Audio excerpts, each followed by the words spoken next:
Canal Rastros do Medo. Em um recanto esquecido de Minas Gerais, existia a pequena cidade de Rio das Almas. Não era um lugar de grandes feitos ou monumentos imponentes, mas suas ruas de paralelepípedos e casarões coloniais abrigavam segredos tão antigos quanto as montanhas ao redor. Foi ali, em uma noite de neblina espessa que engolia as luzes dos lampiões. Não era uma mulher comum.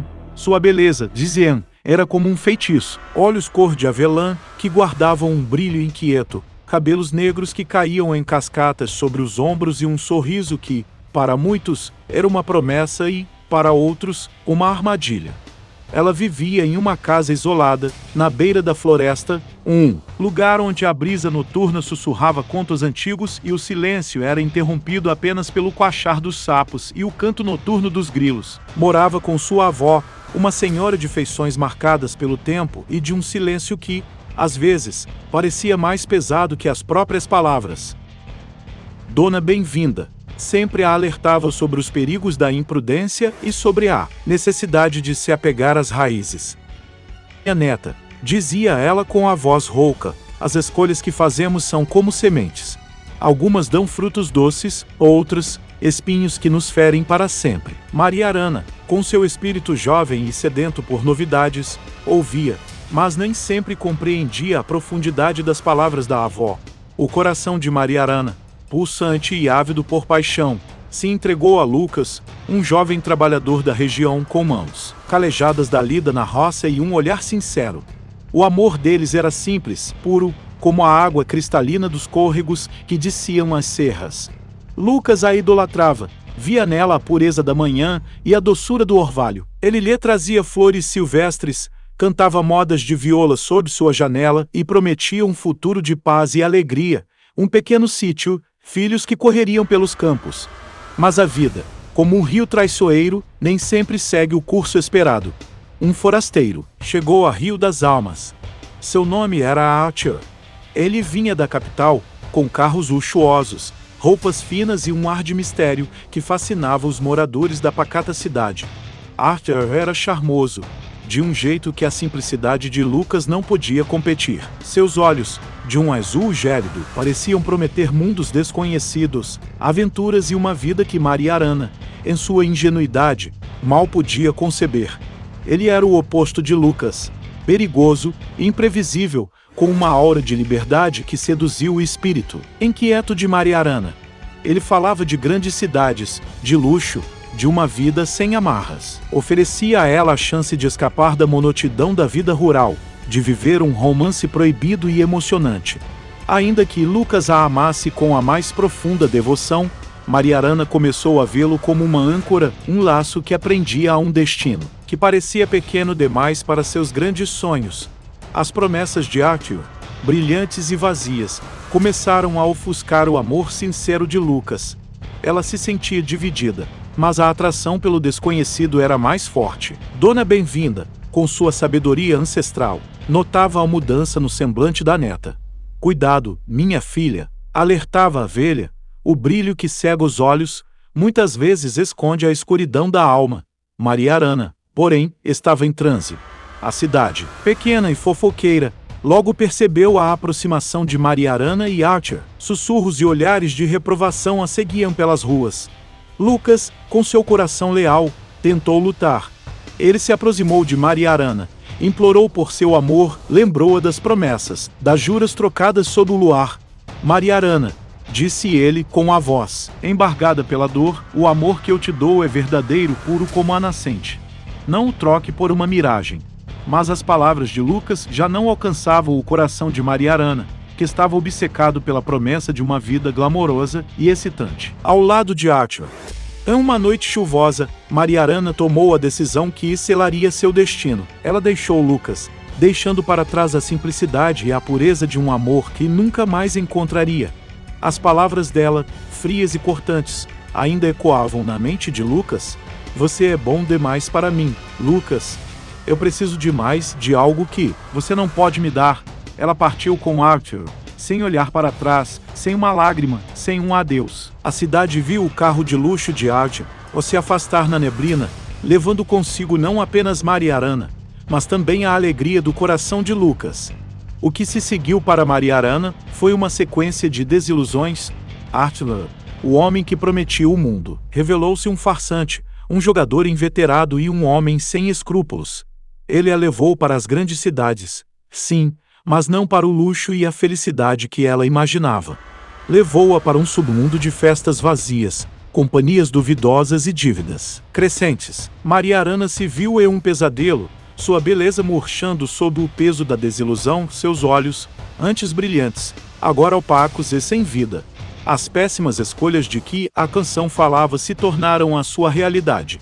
Ela se viu presa em um ciclo de arrependimento, de noites sem sono, onde a imagem de Lucas, com seu amor verdadeiro, a assombrava implacavelmente. Cada risada oca, cada promessa quebrada, a fazia recordar o que havia perdido com o tempo. Arthur a abandonou, sem cerimônia, em uma cidade estranha, sem dinheiro e sem perspectiva. Mariarana estava sozinha, desamparada, com o coração partido e a alma ferida. Ela tentou voltar para Rio das Almas, mas a vergonha era um fardo pesado demais. As pessoas, antes curiosas, agora a olhavam com pena e, por vezes, com desprezo. A casa da avó estava vazia. Dona Bem-vinda havia falecido de desgosto, poucos meses depois da partida de Mariarana. Lucas, diziam, havia partido para longe, em busca de um novo recomeço. Mariarana vagou, uma sombra de si mesma, carregando o peso de suas escolhas. Ela se tornou a personificação da canção, toda apagada, nas mãos de alguém que não a valoriza, uma vida de péssimas escolhas. A lenda de Mariarana não era apenas uma história de amor e traição, mas um conto sobre as consequências irreversíveis de decisões IMPINSADAS.D que, em noites de neblina em Rio das Almas, o espírito de Mariarana ainda vagueia pelas ruas. Um lamento silencioso que ecoa a melodia de péssimas escolhas. Alguns juram ter visto uma figura pálida, com os olhos marejados, que se esconde nas sombras das árvores, como se estivesse sempre procurando algo que perdeu e que jamais poderia recuperar. A lenda serve como um aviso, um sussurro assombroso para aqueles que estão prestes a fazer uma escolha que pode definir ou destruir suas vidas. Essa é a sua vida depois do nosso fim. As palavras da música se tornaram a epígrafe de sua existência, um lembrete cruel do paraíso que ela havia trocado por um inferno. O antigo sanatório. Corredores de desespero anos se passaram e a lenda de Mariarana se misturou com outras histórias sombrias de Rio das Almas. A cidade, que antes era vibrante, agora carregava um ar de melancolia, mas o verdadeiro horror, o que realmente nos interessa aqui, no Rastros do Medo, estava escondido em um lugar ainda mais isolado, no topo de uma colina escura e escarpada, envolta por uma floresta densa e quase impenetrável. Lá, em meio à vegetação rasteira e às árvores retorcidas, erguia-se o Sanatório Santa Luzia, um edifício imponente e decrépito, cujas janelas quebradas pareciam olhos vazios fitando o horizonte. O Sanatório Santa Luzia não era apenas um prédio abandonado, era um mausoléu de almas perdidas, um depósito de sofrimento e desespero. Construído no início do século XX, prometia curar as doenças da mente com as mais avançadas técnicas da época. No entanto, o que começou como uma instituição de esperança, rapidamente se transformou em um pesadelo. Relatos de tratamentos desumanos, experimentos bizarros e a negligência mais cruel começaram a surgir. Sussurros de pacientes que sumiam, misteriosamente, de gritos abafados que ecoavam na madrugada, transformaram o sanatório em um lugar de terror. Após décadas de operações questionáveis e escândalos, foi finalmente fechado e abandonado, deixando para trás apenas a memória de sua existência e as almas perturbadas que ali permaneceram. Foi nesse cenário, nesse epicentro do medo, que a equipe do Rastros do Medo decidiu se aventurar. Eu, Mateias, o narrador desta noite, e meus companheiros de exploração, Pedro e Ana.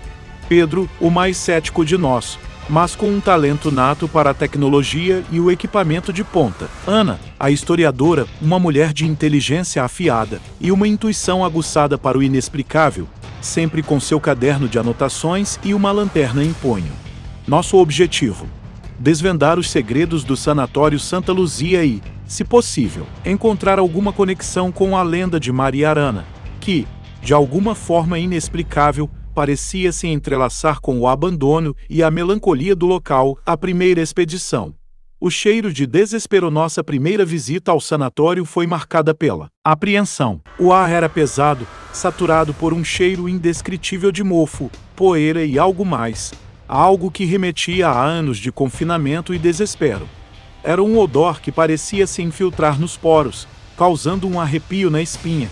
A luz do sol, mesmo em um dia claro, mal conseguia penetrar as janelas empoeiradas e as trepadeiras que cobriam grande parte da fachada. Ao forçarmos a porta principal, que gemeu em um lamento enferrujado, fomos engolidos por uma escuridão quase total. Apenas a luz de nossas lanternas rasgava a penumbra, revelando um saguão principal imenso, com tetos altos e pilares rachados. Cacos de vidro e pedaços de gesso cobriam o chão, cada passo levantando nuvens de poeira que dançavam nos feixes de luz. O silêncio era opressor, quebrado apenas pelos rangidos da madeira velha e pelo bater de nossas próprias batidas cardíacas, aceleradas pela expectativa e pelo medo. À medida que avançávamos, os corredores se estendiam em uma série interminável de portas fechadas, algumas entreabertas, revelando vislumbres de quartos vazios e sujos. As paredes eram descascadas, exibindo camadas de tinta em tons desbotados que, em algum momento, talvez tivessem sido alegres, mas agora apenas contribuíam para a atmosfera sombria. Cada porta parecia guardar uma história. Um grito silencioso. Em uma das salas de internação, encontramos uma cadeira de rodas virada, com uma única boneca de pano, desfigurada e sem um olho, jogada no chão. O ar ali parecia mais frio, um sopro gelado que arrepiou os pelos dos braços.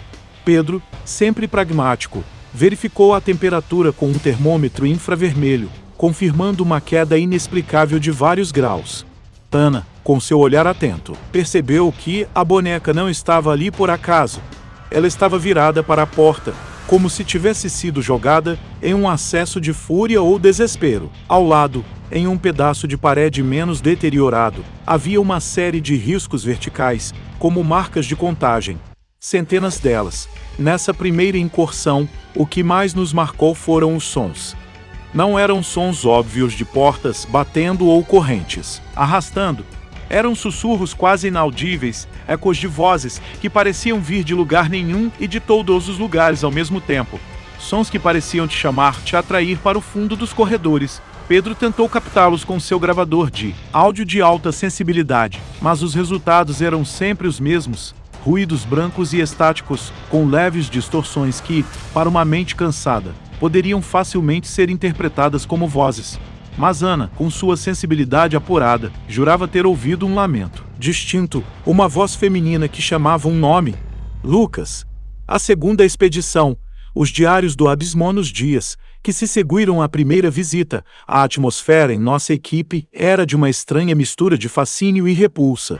Os sussurros do sanatório pareciam ter se aninhado em nossas mentes, ecoando em nossos sonhos. Eu me pegava pensando nas marcas na parede e na boneca sem olho, e me perguntava quem poderia ter deixado aquelas marcas de desespero.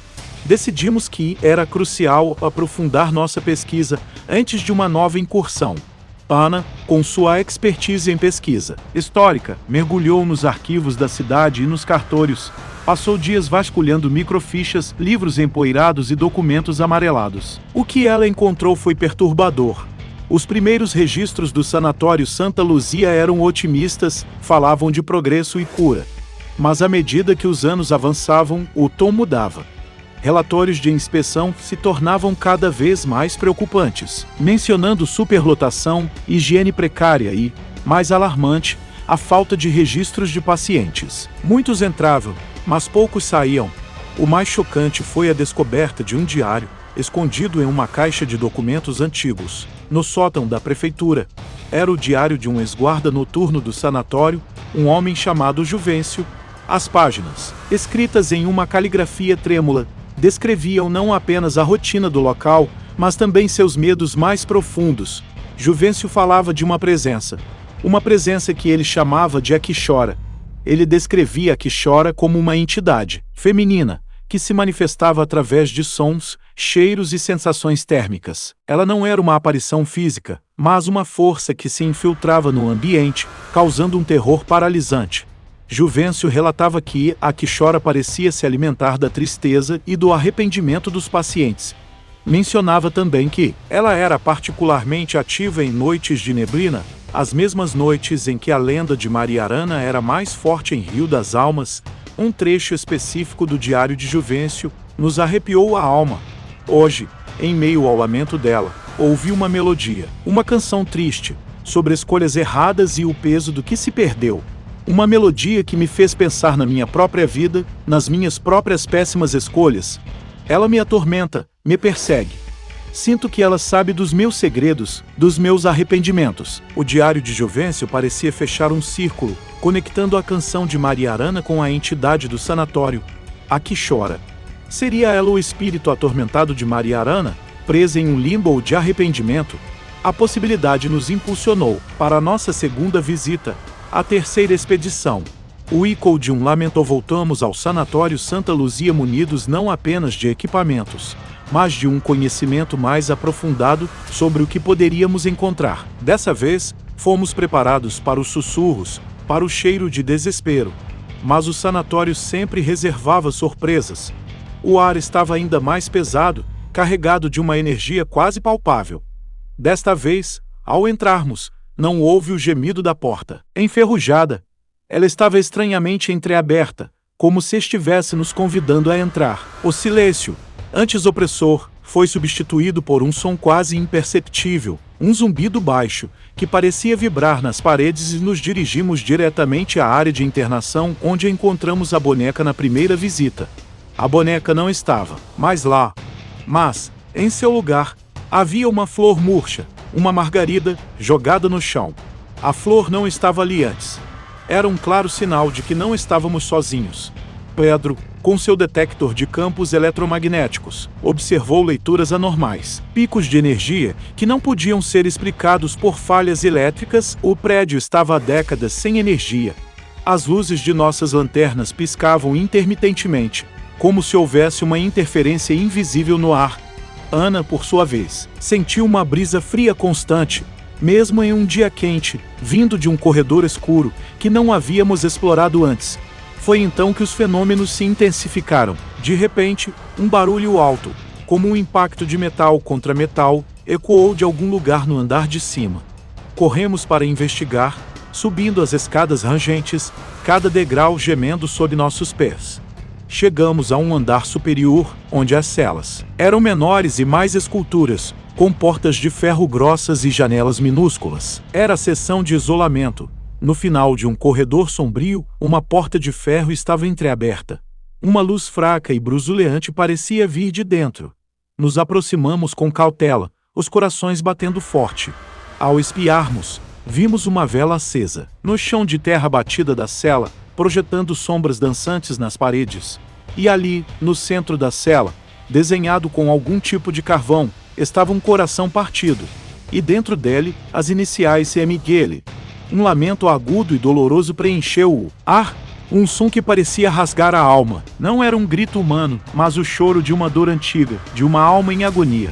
O som era tão intenso que nos forçou a cobrir os ouvidos. O medo era palpável, um arrepio que descia pela espinha e travava os músculos. O cheiro de desespero se tornou avassalador, misturando-se a um aroma adocicado e enjoativo, como o de flores podres. Fugimos da cela, o lamento nos perseguindo pelos corredores. A cada passo, a sensação de estarmos sendo observados, seguidos, se tornava mais forte. As luzes de nossas lanternas se recusavam a acender e nos vimos envoltos em uma escuridão quase total, guiados apenas pela luz bruzuleante, que parecia vir de lugar nenhum. Ao sairmos do sanatório, a luz do sol parecia um alívio abençoado, mas a sensação de terror ainda se agarrava a nós. Estávamos abalados, mas convictos de uma coisa. A Quixora não era apenas uma lenda, e sua presença estava intimamente ligada a Mariarana. O coração partido e as iniciais na cela eram uma prova irrefutável. A quarta expedição. Sussurros do passado após a experiência aterrorizante na cela de isolamento. A equipe do Rastros do Medo estava mais determinada do que nunca a desvendar a verdade. A intensidade dos fenômenos havia nos chocado, mas também nos impulsionado a ir mais fundo. As iniciais MGL e o coração partido eram um elo inegável com Mariarana e Lucas.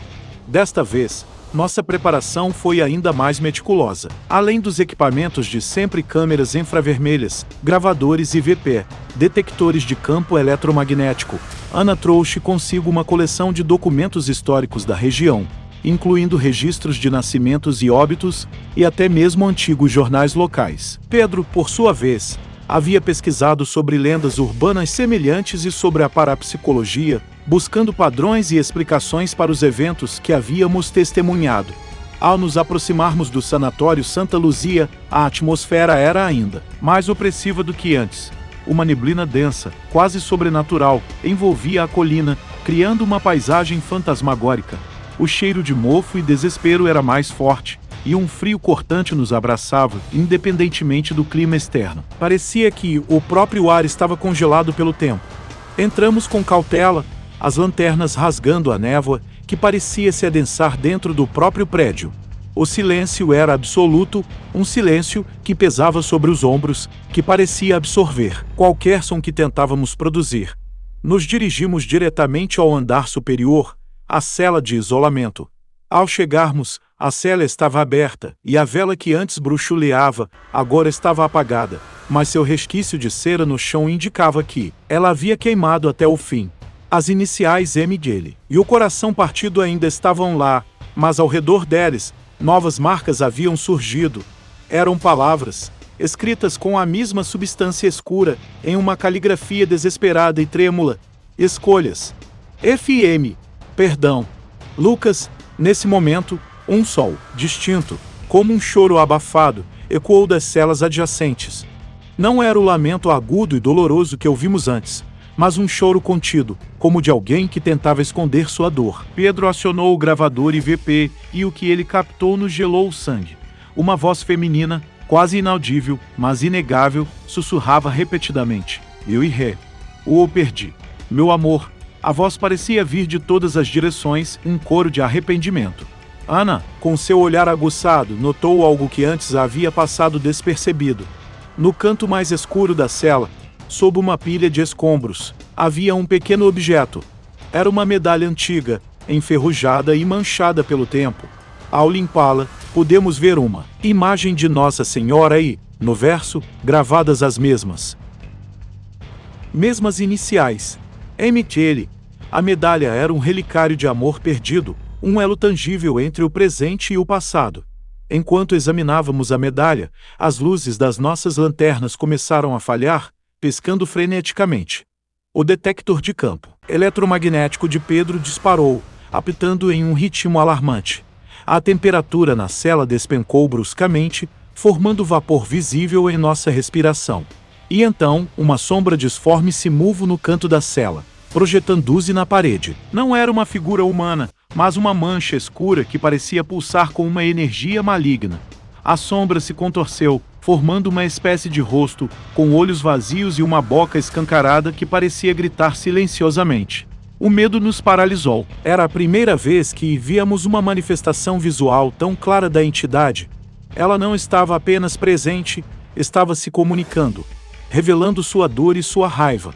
A sombra se expandiu, preenchendo a cela, e um sussurro gélido, um som que parecia vir de dentro de nossas próprias mentes, ecoou. Ele me amava. E eu o troquei. Péssimas escolhas. Essa é a sua vida depois do nosso fim. Eram as palavras da música, as palavras que assombravam Mariarana, agora proferidas pela própria entidade. O susto foi tão grande que nos fez recuar, esbarrando uns nos outros. Saímos correndo da cela, descendo as escadas apressadamente, o medo impulsionando cada passo. O sanatório parecia conspirar contra nós. As portas se batiam, os ruídos aumentavam, e o lamento de Akishora nos perseguia por todo o caminho. Ao chegarmos ao saguão principal, a porta da frente, que estava aberta, se fechou violentamente com um estrondo ensurdecedor, nos prendendo dentro do sanatório. O pânico se instalou. Tentamos forçar a porta, mas ela estava emperrada. Era como se a entidade não quisesse nos deixar ir, como se tivesse algo mais a nos mostrar. Foi nesse momento de desespero que Ana, em um lampejo de coragem e perspicácia, gritou: Maria Arana, nós sabemos. Nós sabemos o que aconteceu. O sanatório silenciou. O lamento cessou. A porta emperrada cedeu, se abrindo lentamente. Era como se as palavras de Ana tivessem tocado a alma da entidade. Saímos correndo, exaustos e aterrorizados, mas com uma certeza. Havíamos confrontado o espírito de Maria Arana, e ela, de alguma forma, havia se comunicado conosco. A descoberta da verdade. O diário do Dr. Alvarez de volta ao conforto relativo de nossa base, exaustos e tremendo, a adrenalina ainda corria por nossas veias. A manifestação visual da sombra e o fechamento da porta eram a prova irrefutável de que a que chora não era apenas uma lenda, mas uma entidade real e poderosa. Mas o que ela queria? Por que Maria Arana estava presa ao sanatório? A medalha, com as iniciais Miguel e as palavras escolhas. Fim. Perdão. Lucas, eram peças cruciais do quebra-cabeça. Ana, impulsionada por uma nova urgência, intensificou sua pesquisa. Ela sabia que precisava encontrar algo mais, algo que explicasse a ligação de Maria Arana com o sanatório e a natureza da entidade. Ela passou dias e noites na Biblioteca Municipal de Rio das Almas, revirando arquivos que há muito não eram tocados, e foi lá, em um canto empoeirado, entre caixas de documentos descartados e livros embolorados, que ela encontrou um tesouro. Era um diário, não um diário comum, mas um caderno de anotações encadernado em couro, com o nome Dr. Alvarez gravado em sua capa. O Dr. Alvarez havia sido o diretor do Sanatório Santa Luzia durante seus anos mais sombrios. Suas anotações eram meticulosas, detalhando cada paciente, cada tratamento, cada experimento. Eram páginas e páginas de horrores descritos com frieza clínica. Ele era um homem que via os pacientes não como seres humanos, mas como cobaias para suas teorias distorcidas. O que Ana descobriu nas últimas páginas do diário do Dr. Alvarez nos arrepiou mais do que qualquer fantasma. Em 1928, anos depois que Maria Arana havia sumido da cidade, um novo paciente foi internado no Sanatório Santa Luzia. O nome do paciente era Maria Arana. A descrição que o Dr. Alvarez fazia dela era de uma mulher profundamente atormentada por um amor perdido e por escolhas lamentáveis. Ele notava sua beleza, mas descrevia como ela estava apagada, sem brilho, exatamente como a letra da música Péssimas Escolhas. O diário detalhava seus delírios, suas noites de insônia, onde ela clamava por Lucas e repetia frases sobre escolhas erradas. Maria Arana havia sido encontrada vagando nas ruas da capital, em estado de total desamparo, e foi levada para o sanatório por autoridades que não sabiam de sua história em Rio das Almas. O Dr. Alvarez, em sua crueldade, viu em Maria Arana a cobaia perfeita para seus experimentos mais radicais. Ele acreditava que a dor emocional e o arrependimento podiam ser extraídos da mente humana. Ele submetia Maria Arana a sessões de eletrochoque, a isolamento prolongado e a experimentos com substâncias que ele acreditava serem curativas, mas que na verdade apenas intensificavam seu sofrimento. Ele queria purgar sua mente das memórias de Lucas e das péssimas escolhas que a assombravam. As últimas anotações sobre Maria Arana eram as mais perturbadoras. O Dr. Alvarez relatava que, durante as sessões, Maria Arana entrava em um estado de catatonia, mas que, estranhamente, o ar ao seu redor ficava gélido e objetos se moviam sozinhos. Ele observava emanações psíquicas dela, uma energia de dor e arrependimento que ele acreditava poder cultivar. Sua intenção era criar um ambiente onde essa energia negativa se manifestasse e se tornasse tangível. Ele falava em concentrar o sofrimento em um único ponto, em uma entidade de pura dor. Em sua última entrada sobre Maria Arana, o Dr. Alvarez escreveu: a experiência atingiu seu clímax. A paciente Maria Arana não mais se manifesta em sua forma física. Sua essência, sua dor, seu arrependimento tornaram-se uma força que habita estas paredes. Ela é a que chora, e ela é a manifestação de todas as péssimas escolhas.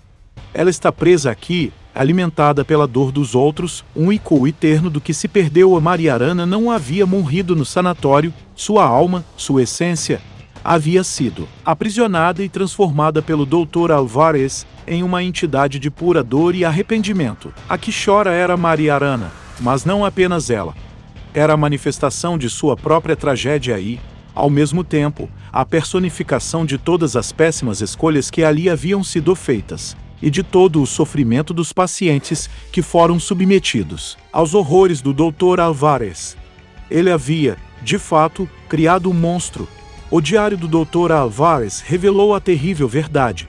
O sanatório era uma prisão para Mariarana, um catalisador para sua transformação em uma entidade. Sua dor, suas lamentações, suas culpas, eram a energia que a mantinha viva como a que chora. E as outras almas, os pacientes que sofreram e morreram ali, eram, talvez, prisioneiras dessa mesma entidade, ou talvez, contribuições para sua força. Eles eram o coro de sussurros que ouvimos. A sexta expedição. A origem da agonia. Com a chocante revelação do diário do Dr. Álvares, a natureza de A que chora se tornou perturbadoramente clara. Não era apenas o espírito de Mariarana, mas uma amalgama de sua dor e das dores de inúmeras almas aprisionadas no sanatório Santa Luzia.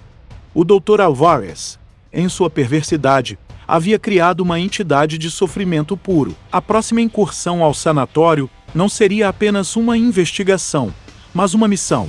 Tínhamos que libertar Mariarana e, de alguma forma, dar paz a todas as almas que ali penavam. A jornada até o sanatório foi diferente. A neblina que antes nos assombrava havia se dissipado, substituída por um céu cinzento e um vento cortante que soprava um presságio. Mas não era mais um presságio de medo, e sim de uma batalha iminente. Levávamos conosco não apenas os equipamentos, mas também itens que Ana havia pesquisado em textos antigos sobre purificação de espíritos e sobre o uso da fé contra entidades malignas. Eu trazia uma pequena cruz de madeira, um rosário abençoado pela minha avó e uma Bíblia de bolso. Pedro, ainda cético, mas visivelmente afetado pelas experiências anteriores, carregava consigo um gerador de ondas sonoras de baixa frequência, esperando que a vibração pudesse, de alguma forma, interferir na energia da entidade. Ao adentramos o sanatório, o cheiro de mofo e desespero era mais intenso, como se o ar estivesse saturado de uma angústia concentrada. O silêncio, antes opressor, foi quebrado por um sussurro constante, um murmúrio de vozes que pareciam vir de todas as direções, um coro de lamentos e súplicas. Perdão. Dor. Sozinho. Por quê? O som era quase um lamento musical, uma canção de dor. Fomos diretamente ao andar de isolamento. A cela de Mariarana estava como havíamos deixado, com as inscrições na parede. Mas agora, um brilho fraco e esverdeado emanava do centro da cela, pulsando em um ritmo lento, como um coração batendo. Era a manifestação mais clara da energia, da entidade. De repente, as luzes de nossas lanternas se apagaram completamente. O detector de campo eletromagnético de Pedro começou a guinchar em uma frequência aguda e dolorosa, quase insuportável. O ar gelou drasticamente e a temperatura despencou a níveis anormais, fazendo o vapor de nossa respiração se materializar em pequenas nuvens diante de nossos olhos. E então, ela se manifestou. Não era mais uma sombra disforme. De dentro da luz esverdeada, começou a se formar uma figura. Era alta e esguia, envolta em uma névoa escura. Seus olhos, 2 pontos vermelhos incandescentes, brilhavam na escuridão. Seu corpo era translúcido, como se fosse feito de fumaça, e flutuava a alguns centímetros do chão. Uma aura de desespero e raiva emanava dela, uma sensação de opressão que nos fazia lutar para respirar. Essa era a que chora, a entidade forjada no sofrimento de Mariarana e de todos os pacientes do sanatório. Ela se move em nossa direção, com uma lentidão aterrorizante, os braços estendidos como se quisesse nos agarrar. Um som gutural, um rosnado vindo das profundezas de seu ser, preencheu o ambiente. Não era mais um lamento, era uma ameaça. Ana, com uma coragem que eu não sabia que ela possuía, deu um passo à frente a Mariarana. Ela gritou, a voz firme apesar do terror. Nós sabemos o que fizeram com você. Nós queremos te libertar. A entidade parou. Os olhos vermelhos nos fitaram, e o rosnado diminuiu para um sussurro que, de alguma forma, parecia penetrar nossa mente. Libertar. Eu sou a dor. Eu sou o arrependimento. Eu sou as péssimas escolhas. Não há libertação para mim. A voz era a de Mariarana, mas distorcida, carregada de séculos de agonia. Pedro, reagindo rapidamente, ativou seu gerador de ondas sonoras. Um zumbido de baixa frequência preencheu a cela, e a entidade pareceu vacilar, sua forma translúcida tremendo. Era uma perturbação em sua energia, um efeito que ele havia previsto. A entidade se contorceu, e o brilho esverdeado ao redor dela piscou freneticamente, enquanto Pedro a distraía. Eu senti uma força me impulsionando. Eu tirei o rosário de meu bolso e a Bíblia.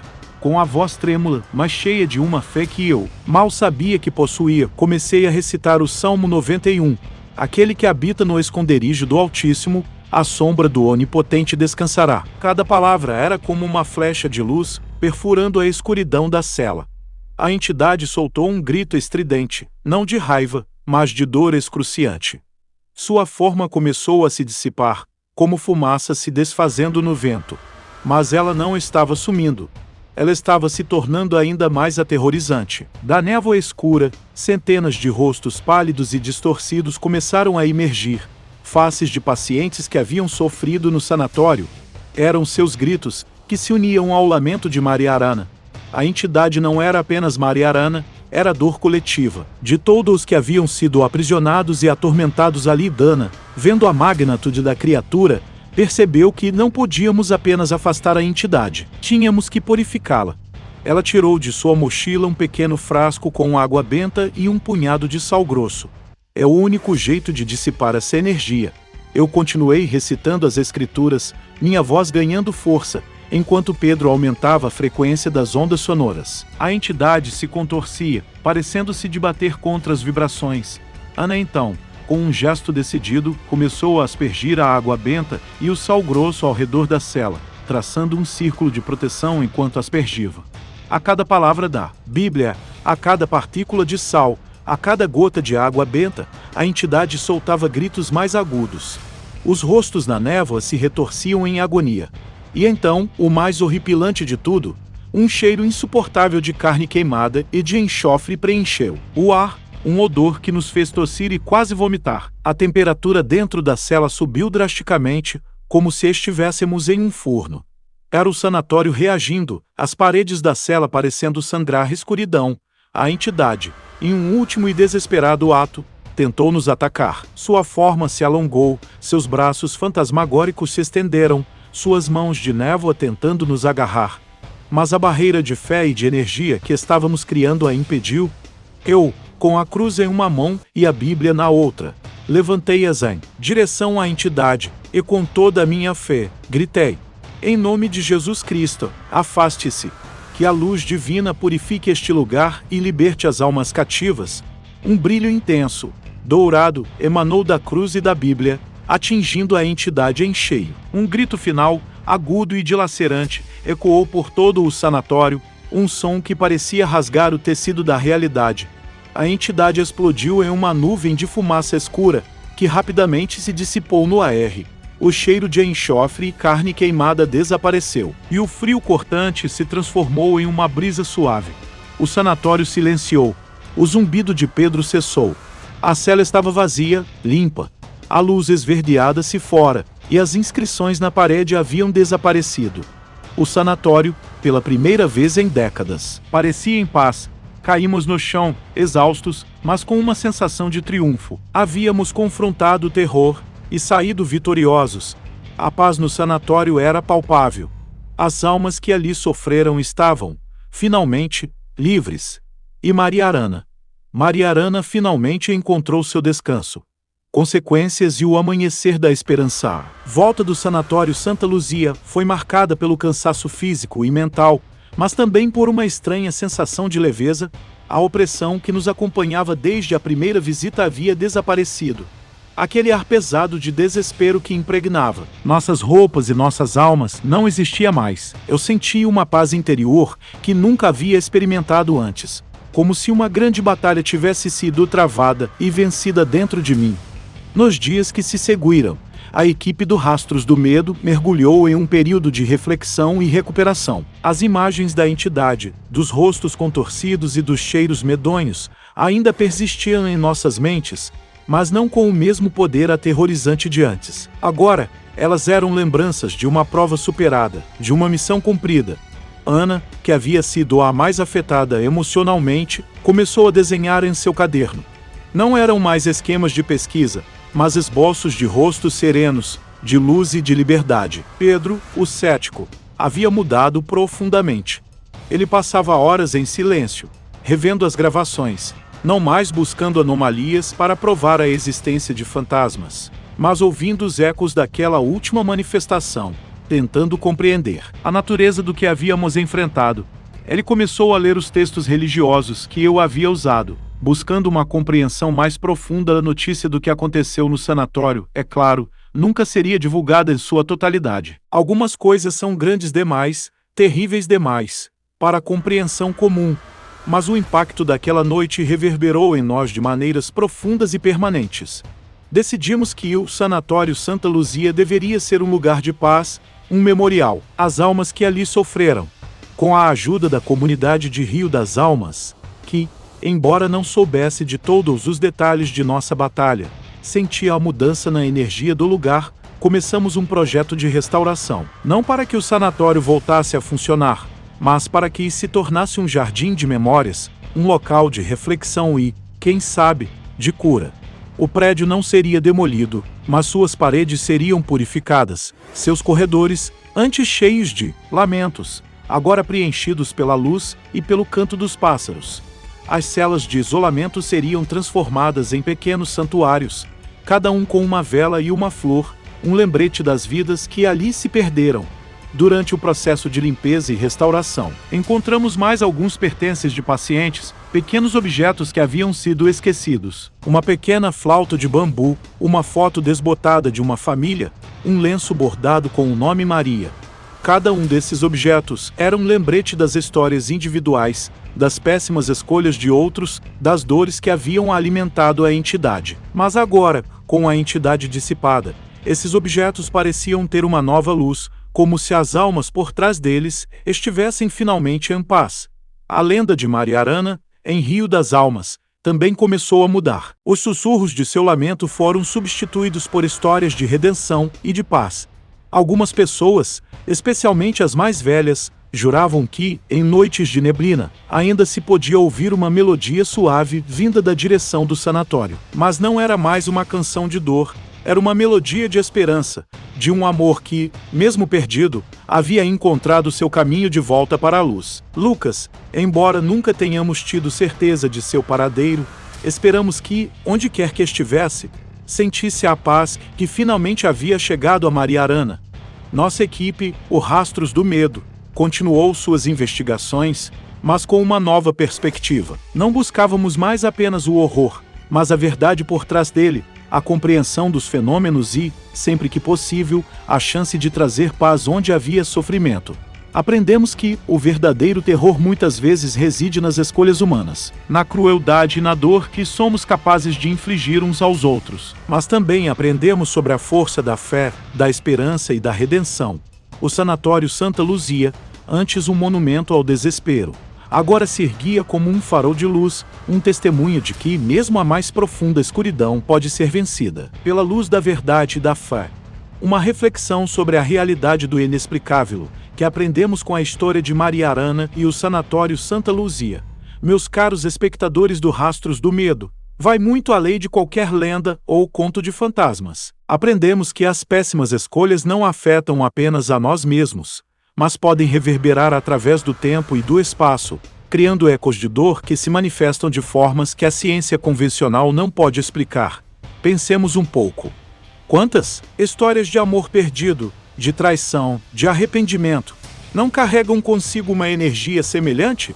Quantas decisões impensadas, tomadas em momentos de fragilidade ou de ambição desenfreada, não deixam cicatrizes profundas, não apenas em quem as toma, mas em todos os que são afetados? A história de Mariarana nos mostra que a dor, quando não resolvida, pode se manifestar de formas inexplicáveis, se tornar uma entidade em si mesma, um fardo que assombra não apenas o indivíduo, mas também os lugares e as pessoas ao seu redor. A crueldade do Dr. Alvarez, a sua tentativa de manipular a dor humana para seus próprios fins perversos, nos lembra que os verdadeiros monstros muitas vezes não são as criaturas das lendas, mas os seres humanos que permitem que a escuridão tome conta de suas almas. O sanatório não era assombrado porque fantasmas aleatórios perambulavam por lá, era assombrado pela própria essência do sofrimento humano ali concentrado, amplificado pela maldade de um homem.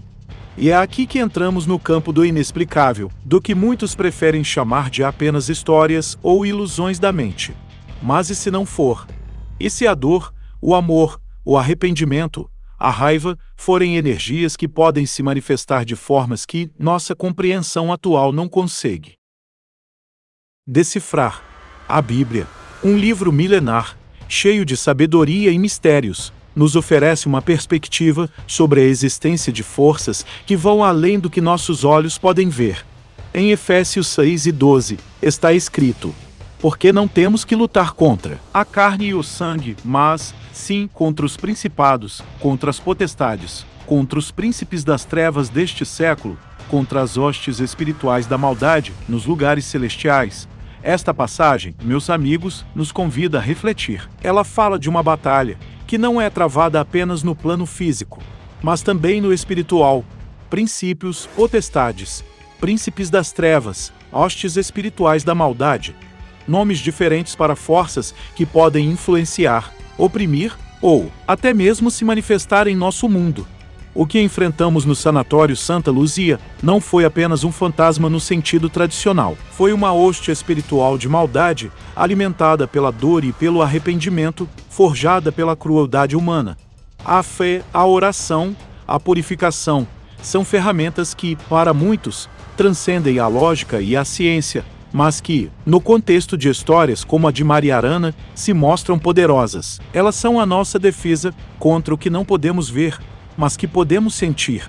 Então, da próxima vez que você ouvir uma lenda urbana, ou sentir um arrepio inexplicável, ou mesmo quando se deparar com as consequências de suas próprias péssimas escolhas, lembre-se, talvez haja algo mais ali.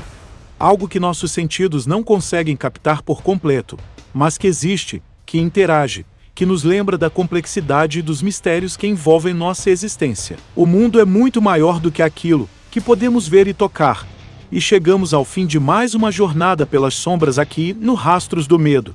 Espero que a história de Mariarana e do Sanatório Santa Luzia tenha despertado em vocês não apenas o medo, mas também a curiosidade e a reflexão sobre os mistérios que nos cercam. Se você sentiu um arrepio na espinha e se aprofundou nessa história conosco, não esqueça de deixar o seu like. Isso nos ajuda muito a continuar desvendando os rastros do inexplicável. E se você ainda não faz parte da nossa comunidade de Caçadores de Mistérios, inscreva-se no canal e ative o sininho para não perder nenhum dos nossos próximos vídeos. Para continuar a sua imersão no mundo do terror e do inexplicável, temos outro vídeo incrível esperando por você. Ela está aparecendo na tela agora mesmo. Clique e continue a sua jornada pelos rastros do medo. Até a próxima, e que a escuridão nunca os alcance.